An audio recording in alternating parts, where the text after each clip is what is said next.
2 तोला भी नहीं तो और भी कम। Doctor VD Sharma sir.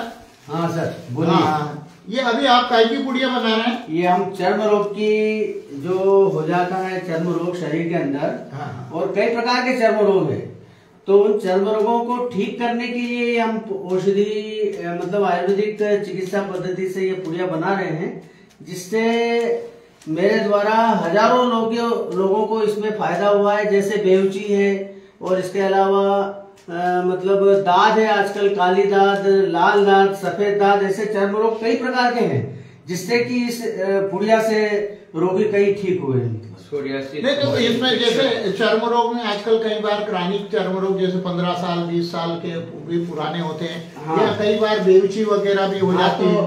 अच्छा, और दूसरा ये आजकल है ना जो इचिंग वाली भी बहुत सारी होती है। हाँ। वो भी मतलब खुजली वगैरह ये कई लोगों को जो है एलोपैथिक दवाएं लेते रहते हैं। हाँ। तो भी वो मतलब हो नहीं पाती, ठीक नहीं हो पाती। हाँ। तो ये क्या सभी इसमें उपयोगी है? नहीं, उसमें रोगी की मतलब उसको देख करके और उसके बाद में उसकी चिकित्सा की जाएगी कि उसकी प्राकृतिक स्थिति क्या है, उसको क्या रोग है, क्या है, मतलब ज्यादा तो नहीं है। कई रोगी ऐसे आते हैं कि जिनको ब्लैक दरार हो जाती, बेवची, जिसमें पानी निकलने लग जाता है, मतलब तो वो पानी निकलने लग जाता है, तो उसके लिए दवाई एक अलग बनती है, मतलब क्या नहीं। पर आप ये जैसे आप पुड़िया सोचते हो तो अपन क्या होता है कि हाँ ये पुड़िया में प्रॉब्लम क्या होती है, जैसे अभी अपन इसकी पुड़िया बना रहे हैं, है ना। अब बाजार से आप रेडीमेड दवाई ले आए तो उसमें और इसमें क्या फर्क है? उसमें ये फर्क है कि आप रेडीमेड दवाई अगर लाओगे तो खुराक तो बनाना पड़ेगी ना उसकी। नहीं, पर क्या फर्क पड़ना है? फर्क ये पड़ना है कि जो एक वैद्य बना करके पुड़िया देगा उसकी मात्रा के अनुसार, वो उसमें प्रभाव अलग होगा, और आप बाजार से खरीद के लाओगे वो बात अलग होगी। वेजी प्रॉब्लम क्या हो रही है कि आदमी आजकल पुड़िया खाना पसंद नहीं करता। पुड़िया खाना पसंद नहीं करता तो है, वो रोग जो है वो सोचता है कि मैं रेडीमेड दवाई ले आऊं, और वो कई बार क्या होता है। वो तो ठीक है आपका। नहीं, अभी अपन ने देखा था कि वहां पर अपने कंठाल में भी अपन ने जब सेंटर चलाया था तो करीब 15 20 साल कई ऐसे मरीज थे कि जिनके हाथ बिल्कुल हाथ चर्म रोगों के कारण बिल्कुल कड़क हो गए। तो इन्हीं पुड़ियों से ठीक हुए हैं ना, इन्हीं पुड़ियों से ठीक हुए हैं। तो वो से फिर क्या होता, कई लोगों की बेवची थी तो बिल्कुल हाथ पैर उनको भी हमने जब वहां पे देखा था, पर वो उसमें क्या होता है 6 7 8 महीने लगता है, तो वो बड़ी समस्या हो जाती है कि आदमी 6 7 महीने तक ले नहीं पाता। 6 7 महीने नहीं, इसमें कम से कम यदि सबसे प्रथम बात तो रहती है कि वैद्य के ऊपर विश्वास होना। दूसरी बात ये होती है कि रोगी को दवाई के ऊपर विश्वास होना, और तीसरी बात रहती है कि परहेज होना, तो आदमी मतलब रोगी ठीक हो जाता है। नहीं, एक बात ये है कि वेद अपन ये देख रहे हैं, ये तो एक स्थिति ये हुई। हाँ। मैं अब दूसरी स्थिति के बारे में बात कर रहा हूँ कि जो हमारे पास में पेट में कृमि होता है ना। हाँ। कई बार क्या होता है, हम समझते हैं कि हमारे पेट में तो कोई वंश का इन्फेक्शन नहीं। हाँ। और वंश का इन्फेक्शन ये तो वो सामान्य रोग का इलाज करता रहता है। अच्छा। वो जब सामान्य रोग का इलाज करते हैं तो जितनी भी दवाइयाँ देते हैं उसका कोई प्रभाव नहीं हो पाता। तो कृमि के लिए फिर दवाई आपको देना पड़ेगी ना। इसमें जैसे बिड़ंग चूर्ण है, बिड़ंगा रिष्ट है, कृमि मुद्गर रस है, ये सब दवाइयाँ इसमें अपना देंगे तो बराबर उसकी स्थिति सही होगी और उसका रोग भी ठीक होगा। मतलब ये भी बात हो गई। तो मतलब हमको ये डायग्नोज करना पड़ेगा, या तो टेस्ट करना पड़ेगा, या ब्लड टेस्ट करना पड़ेगा पैथोलॉजी से टेस्ट करके। अपन वैसे तो पता कर नहीं सकते कि इसको मतलब ये इसमें इतनी कृमि है क्या नहीं है, लेकिन उसका टेस्ट तो करना पड़ेगा। और कुछ लक्षणों के आधार पर भी डॉक्टर सचिन, मैंने इसलिए आपसे ये बात करी। चलो आज हमारी वेद जी की सारी एक एलोपैथ, होम्योपैथ, आयुर्वेद तीनों सेगमेंट पर हम चर्चा कर रहे हैं। समस्या क्या आती है, जैसे आपका होम्योपैथ है, होम्योपैथी स्किन में बहुत ज्यादा है, इफेक्टिव है, कई दवाएं हैं। अब वहां पर होम्योपैथी में मैं ये जानना चाहता था कि क्या आपके इसमें भी क्रमिक जो वंश का कोई प्रभाव पड़ता है क्या?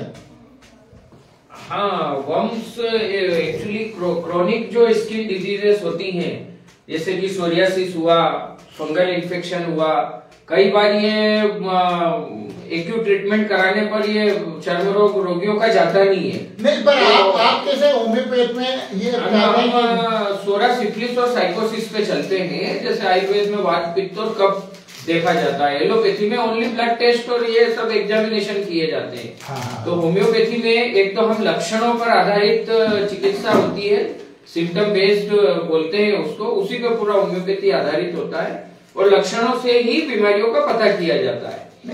और आयुर्वेद में वात पित्त कफ का अभी मैं देख रहा हूँ जी, हमारे जो है वो बहुत सारी औषधियाँ, जैसे अमा हल्दी भी मिला ली अभी, चिरायता भी है, बाउची भी है, ये सब मिलाते जा रहे हैं। अब देखो ये सब चीजें जब अपन बाजार में जब जाते हैं तो इनके जो काढ़े दक्षक में यही जानना चाह रहा था कि जो आप इस तरह की औषधियों को जो आजकल आयुर्वेद में रेडीमेड काढ़े के रूप में बनाई जाती है, हाँ, तो उसमें इसकी समुचित मात्रा मिल पाती है क्या? अब ये तो कंपनी वाला जाने कि उसने कितनी मात्रा मिली है। ये तो मेरा स्वानुभूत अनुभूत योग है और मैं ये कह सकता हूँ कि इस पुड़िया के देने के बाद में रोगी निश्चित रूप से ठीक होगा। स्वनिर्मित इसमें रासायनिक देखो अभी तो बहुत सारी औषधियाँ अपन डाल रहे हैं, डाल ही रहे ना, है ना। पर इसमें अभी जैसे अभी मैं एक देख रहा हूँ कि आपने एलुआ डलवाया। अब एलुआ का जो है, एलुआ क्या है और उसका क्या रोल होता है? उसका लीवर के ऊपर असर होता है और दस्त भी साफ लाता है और चर्म रोग को भी ठीक करता है। एलुआ, एलोवेरा ये जो आजकल जो पौधे उगाए जाते हैं, इस पौधे को क्या है कि दक्षिण अफ्रीका में इसको कढ़ाएं चलती है इसकी, और कढ़ाएं चल करके और वहां पे इसको तपाते हैं। तपाने के बाद में इसकी परत बनती है और परत बनने के बाद में जो काला जो एलोवेरा है ये हम पुड़ियों में डालते हैं तो इससे ज्यादा लाभ मिलता है, ऐसा है। अच्छा। तो ये आपका पुड़िया का जो है ना वो मतलब हम जो बाजार में ट्रेडिशनल ट्रीटमेंट जो रेडीमेड लाते हैं उसमें उतना प्रभाव नहीं मिल पाता। हाँ, जितना इस पुड़िया में, क्योंकि मुझे मेरा एक 40 वर्ष का अनुभव है। 40 वर्ष का इस हिसाब से बात। और सर कहना चाहते हैं कहीं ना कहीं ये पारंपरिक चिकित्सा पद्धति है।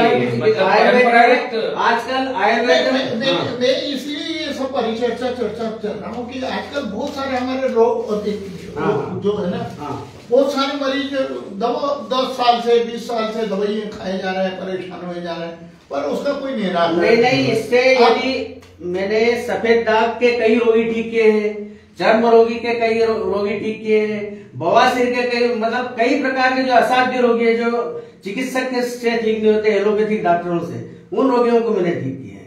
अभी आपने पाइल्स वाली बात पे लिया तो वो पाइल्स तो एक अलग मैटर हो गया ना। पाइल्स का पुड़िया वाले, पाइल्स में भी पुड़िया, पाइल्स में हाँ पुड़िया बनाता हूँ, पाइल्स की भी पुड़िया है। पाइल्स की पुड़िया में आप क्या डालना है? पाइल्स की पुड़िया में अब ये भी मुझे बताना होगा कि पाइल्स की पुड़िया में क्या डालता हूँ। हाँ, बता देता हूँ। तो उसमें एलवा, हरित की और छोटी हरड़, ये तीनों चीजों को मिक्स करके और 15 दिन तक सुबह शाम पानी के साथ में अगर लेगा मतलब वो रोगी तो निश्चित रूप से उठेगा। नहीं, हरितकी का अभी जैसे आपने बोला ना, तो हरितकी जो है कॉन्स्टिपेशन, कब्ज वगैरह उसको सब तो दूर करती है ना। तो उसको उसका मतलब है। और और एलवा जो वो आप पक्वाशय में वो काम करेगा, लीवर को सही मतलब आपका कहने का। और एक चित्रक चूर्ण, एक चित्रक भी इसमें आता है, चित्रक भी आता है, चित्रक चूर्ण भी आता है। मतलब कहने का तात्पर्य है कि हम यदि पाइल्स वाली जो बवासीर वाली आज की तारीख में बहुत शिकायत है, बहुत मेरे पास पेशेंट भी है, कई खूनी बवासीर वाले भी पेशेंट आए मेरे पास, बादी बवासीर वाले भी आए, उनको सबको मैंने ठीक किया है। पर अब सवाल ये उठता है कि ये जो पाइल्स वाली शिकायत होती है इसलिए हो रही है कि आज की कब्जियत पे ही आऊंगा। कब्जियत पे प्रॉब्लम ये आ रही है कि जैसे आज की तारीख में हमारे बच्चे जो है कंप्यूटर पे बैठे रहते, सिस्टम पे बैठे रहते है ना, तो सिस्टम पे बैठने के बाद में उनको 8 घंटे 10 घंटे 12 घंटे तक लगातार बैठे रहना पड़ता है ना। तो वहाँ पर ये जो है ना बवासीर वाली और कब्जियत वाली प्रॉब्लम बहुत ज्यादा हो रही है। तो उन बच्चों के लिए आप कुछ कहना पाएंगे, क्योंकि वो तो आज की तारीख में बहुत बड़ी समस्या है।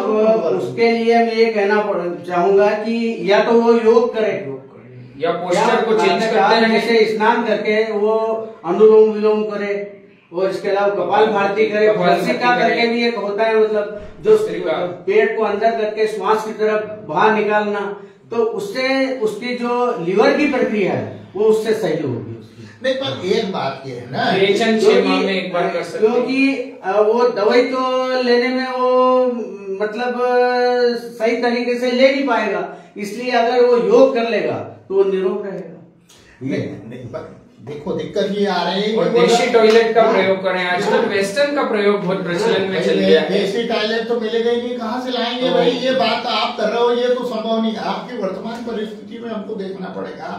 सबसे पहले तो मैं ये चाह रहा था कि इसमें शायद आप जब एक चीज जो इसमें सबसे बढ़िया जो आपको बताना था, मैंने उसी पे आना हूँ कि जो ना हम अपने जीवन में त्रिफला का उपयोग। हाँ, तो वही बात में दिमाग में थी मेरे कि अगर नहीं कर रहा है कुछ भी व्यक्ति नित्य सेवन, तो रात्रि को सुबह शाम एक चम्मच सुबह शाम त्रिफला। बहुत बढ़िया बताया है, अमृत रसायन कहा गया है आयुर्वेद में त्रिफला। मैं ये चाह रहा था कि हमारी इस जानकारी से हर व्यक्ति को ये फायदा हो कि त्रिफला का यदि त्रिफला का कैसे सेवन किया जा सकता है? शाम को सोते वक्त, मतलब भोजन के बाद, और सुबह जैसे दस्त जाएगा व्यक्ति, इसके बाद में मतलब एक चम्मच त्रिफला का। और सर कैसे लिया जाए? पानी से, पानी के साथ, दूध के गर्म या ठंडे, शीतल जल? नहीं, शीतल जल से भी ले सकते हैं, और अभी जैसे सर्दी का मौसम है तो मतलब थोड़ा गर्म पानी से भी ले सकते हैं।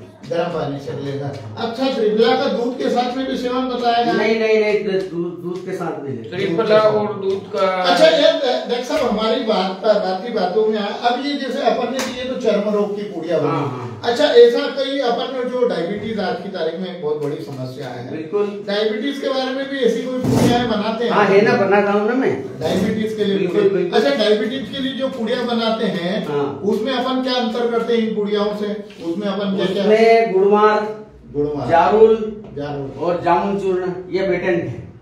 नहीं, उसमें गुड़मार हो गया, जारुल, हाँ, और इसके अलावा एलवा भी उसमें डाल सकते हैं अपन। एलवा भी अपन चिरायता का भी उपयोग करते हैं। चिरायता का भी उपयोग करते हैं। उसके बाद में आवा हल्दी भी करते हैं आप? आमी हल्दी भी, हाँ, उसके लिए ब्लड को मतलब साफ करने के लिए आमी हल्दी भी उसमें निम्बोली का भी प्रयोग बताया गया था। मतलब ये है कि देखो, मैं देख रहा हूँ कि आमा हल्दी हो गया, एलोवा आ गया, कुछ ऐसी कॉमन चीजें हैं जो लीवर को करेक्ट। लेकिन इसके साथ भी उसको परहेज तो रखना पड़ेगा। नहीं, परहेज तो रखेगा, परहेज और जीवन शैली में परिवर्तन। पर ये परहेज के साथ में एक मुख्य बात ये आ रही है कि यदि हम अपने जीवन में सबसे पहला तो आपको लीवर को सही रखना। लीवर अगर सही है तो अच्छा, मैं एक चीज देख रहा हूँ कि जो लीवर के कारण जो है ना, आज की तारीख में कई लोगों की किडनी खराब हो रही है। आज की किडनी बहुत बड़ी एक प्रॉब्लम आ रही है।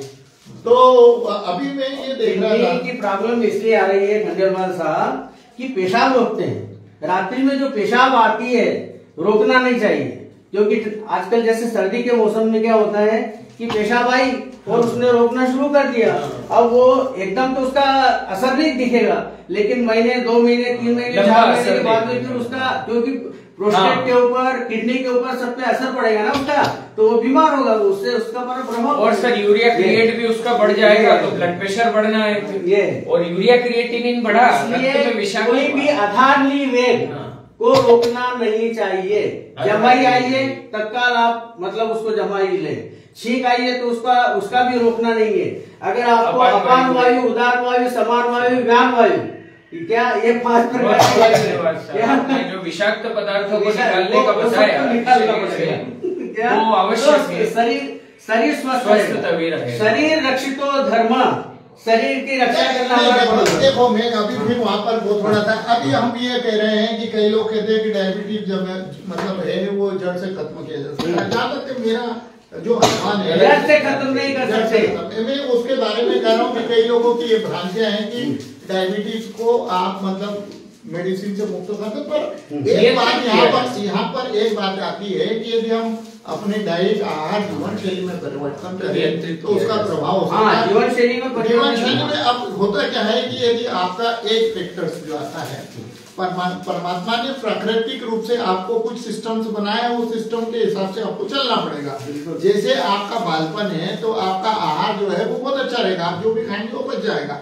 जैसे जैसे उम्र आपकी बढ़ती जाएगी वैसे कमजोर होते जाएंगे ना, सिस्टम शरीर के अंदर सिस्टम सब कमजोर होंगे। तो जो डायबिटीज है वो आपके शरीर की कमजोरी का एक जो सिस्टम है, लीवर वगैरह जो फंक्शनिंग है वो प्रॉपर नहीं हो पा रही, उसका एक परिणाम है। ठीक है, अब आप ये कोशिश करते हैं कि यार मैं इसको दवाई से ठीक कर लूंगा तो नहीं करूंगा। अच्छा, होता क्या है एलोपैथी में जब मेटफॉर्मिन अपन ले रहे हैं तो मेटफॉर्मिन के साइड इफेक्ट तो बहुत ज्यादा आ रहा है। अब मेटफॉर्मिन के साइड इफेक्ट में यह आ रहा है कि किडनी उतारा खराब हो रही है। हर व्यक्ति को तो आज तो ठीक लगता है, पर कई लोगों को डायलिसिस अंतिम जो है उसका क्षण है वो काल है वो बड़ा बुरा होता है। क्या हम इसको आयुर्वेद के माध्यम से कुछ न कुछ बदलाव कर सकते हैं? बदलाव कर सकते हैं, नियमित रूप से जीवन शैली में परिवर्तन लाना होगा। समय पे उठना, समय पे सोना, समय पे उठना, प्रातःकाल उठना, आपका घूमने जाना, इसके बाद में वही दस्त साफ होना और मतलब जो भी है वो सब आपको अपने जीवन शैली में, और फिर खान पान जीवन शैली का आपको क्या खाना है, क्या नहीं खाना है, बाहर क्या ले रहे हैं, आप कोई ऐसी तली गली चीजें तो नहीं ले रहे हैं कि जिससे आपके लीवर के ऊपर प्रभाव पड़ रहा है। ये सब आपको ध्यान रखना पड़ेगा तो आपकी जीवन शैली ठीक हो सकती है।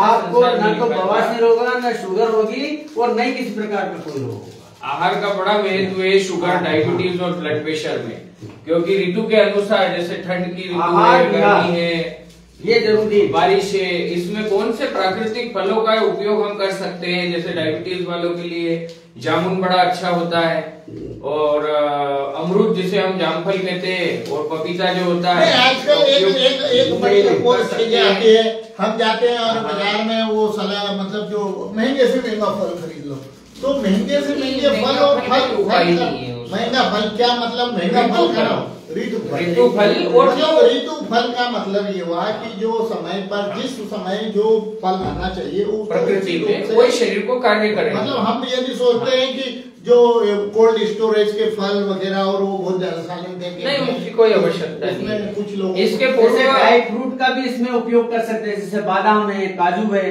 ये चीज भी ले सकते हैं। कैंसर और डायबिटीज में स्टेमिना कमजोर हो गई है, शरीर के अंदर जो कमजोरी है वो उससे दूर हो सकती है। बादाम से कैंसर और डायबिटीज का बड़ा प्रभाव है, हल्दी का दूध है।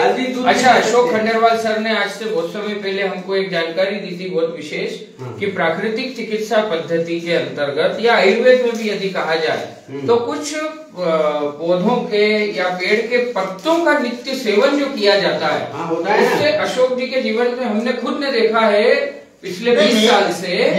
मैं तो क्या होता है कि निराहार लेकर जो पत्तों का सेवन करते हैं, 2 पत्ते पान के खा लेता हूँ, उससे उनका कैंसर, डायबिटीज, शुगर होता है। अश्वगंधा के पत्तों को खाने से ही शुगर कम होता है। तो जैसे प्रातःकाल आप घूमने के लिए गए, आपने नीम की पत्ती चबा ली, उससे शुगर डायबिटीज लेवल आपका बराबर उससे। और हमारे अशोक जी ने तो 20 वर्ष से पत्तों का केवल सेवन करके नैसर्गिक आयुर्वेद की एक पद्धति है। ये भी आजकल नैसर्गिक विज्ञान को अलग मानते हैं लोग, लेकिन प्राकृतिक चिकित्सा पद्धति का जनक आयुर्वेद ही है।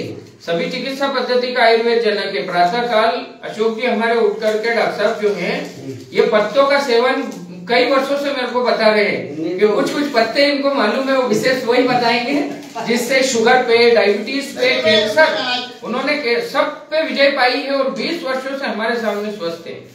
अशोक जी, डॉक्टर साहब हमको बताएंगे आयुर्वेद से। नहीं, मैं तो क्या करता हूँ, चाय पत्ती जो है वो नीम का सेवन करता हूँ। नीम की पत्ती। अच्छा, नीम की पत्ती में भी एक और बात है कि नीम की पत्ती का सेवन करते वक्त हमारे को ध्यान रखना पड़ता है।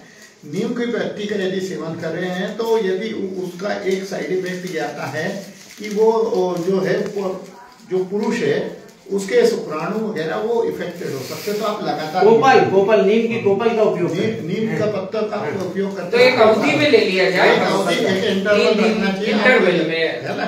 तो नीम की पत्ती आपका 2 फायदा करती है।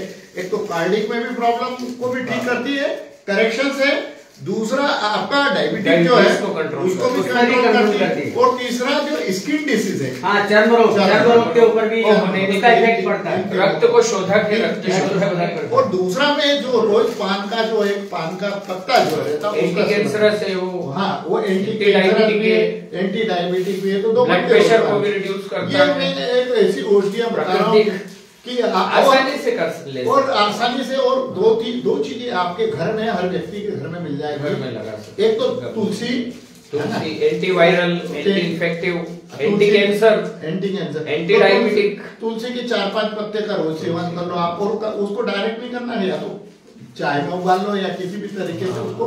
बिना दूध की चाय पीने से भी आपका मतलब स्वास्थ्य ठीक रह सकता है। वो बहुत बड़ी बात है। हृदय रोगों में एक सेवफल का उपयोग पूरे विश्व भर में बताया जा रहा है कि एक सेवफल प्रतिदिन लिया जाए तो हृदय रोग ठीक हो जाता है।